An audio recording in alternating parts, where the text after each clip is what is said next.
So, no, I wouldn't say I have a passion for HR. Welcome back to Human Resources for the People. It's a human capital revolution. Today, on answering Ask HR questions, because I'm banned part 12, we've got a doozy to start us off with. I hate to start off so hot, but we gotta. It's out of Georgia. It says an employee claims she can't use Microsoft Windows for religious reasons, which is a wild assertion. It says the employee was a new employee for the team. It's a great addition. And it came up during onboarding when she was given a company laptop, and all of a sudden said she needed Linux as opposed to Apple or Microsoft. All the hardware is Mac OS, Windows, and you know, and she can't fulfill. She says she can fulfill all job duties without Windows, but Windows is the IT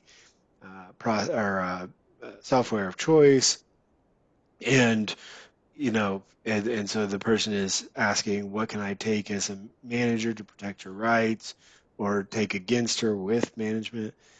I mean, I would go through the process, right? To answer the question itself, I would go through the process, determine a reasonable accommodation, which here the reasonable accommodation is a Linux system, and then we would figure out whether or not it poses undue hardship. Undue hardship is the determining factor for the most part with respect to religious reasons, and as a result, undue hardship is sort of the metric that everyone uses.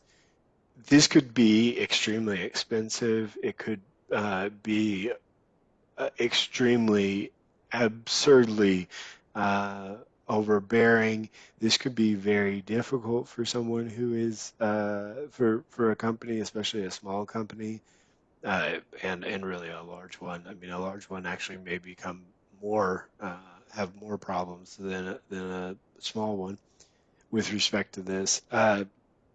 And so I'd go through the process, analyze what the hardship is, and then like likely probably decline to accommodate. In the meantime, if she's refusing to work with Windows, she would be put on ice. She would be put on hold in sort of a non-disciplinary suspension while the system is worked out to accommodate or not accommodate. But that could take some time.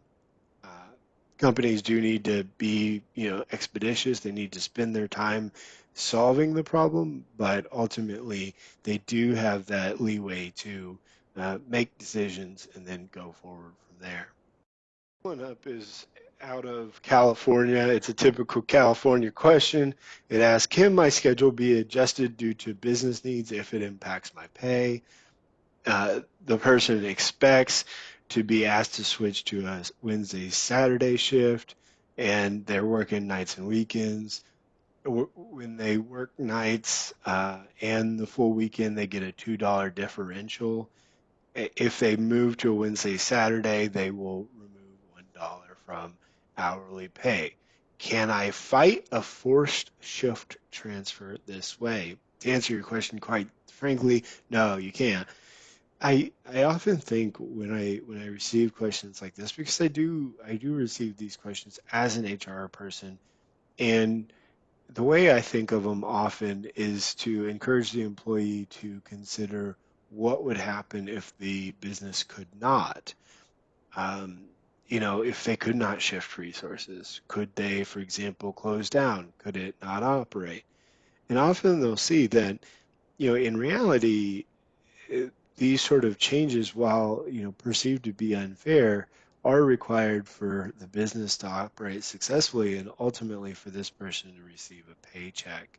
Now, I will say that in California and some other states, there is control on shift schedules with respect to timing. And as a result, people should know that I don't have the stats in front of me or the specific law in front of me, but the way I understand it is that California and specific municipalities, depending on where you are in California, receive a specific notice for changes in work schedule. So the company would need to bear in mind that concept when they're discussing this, that they will have to give appropriate notice. But beyond that, no, that is not a way to fight a change in shift schedule. The last one is out of Louisiana. It's pretty cut and dry as far as I'm concerned. It says, can an employer keep your last check if you don't give 2 weeks notice? My sister says she can't get her last paycheck because she signed a contract stating that her employer would keep her last paycheck if she didn't work her 2 weeks. Well, no. So no. To answer your question, very simple. No, a employer cannot hold your paycheck for any reason. I encourage you to either talk with your state Department of Labor site, or have your sister talk to your state Department of Labor site, or to the federal one if there is no state labor site. Because absolutely not, at no time is an employer able to keep your pay? There is possibility for docking it, but even sort of holding it until you turn in certain items or things of that nature is not acceptable, and many people don't know that, and that is one of the things that my YouTube uh, channel is about is there are laws in place to prevent bad employers. I don't, oftentimes, there doesn't need to be more laws in place. We just need to enforce and make sure that employees know their rights and are paying attention because there are enough laws in the books to make sure that employers are good employers for the most part. There might be a few things missing, but there is a lot of legal uh, there is a lot of law already in place, and this is a great example. Absolutely not. No employer can keep your last check if you don't give 2 weeks notice, regardless of the contract. Contract doesn't supersede federal law. And it's that cut and dry. Well, that's it for human resources for the people. What Let do me you know think what you about think about today's these. These are video? pretty interesting Please this week. comment I down really below, am like, pleased that share, I and can share them with subscribe. It you, really and we'll helps see you out. on the And next I'll see you video. on the next one. Bye, Bye, guys. guys.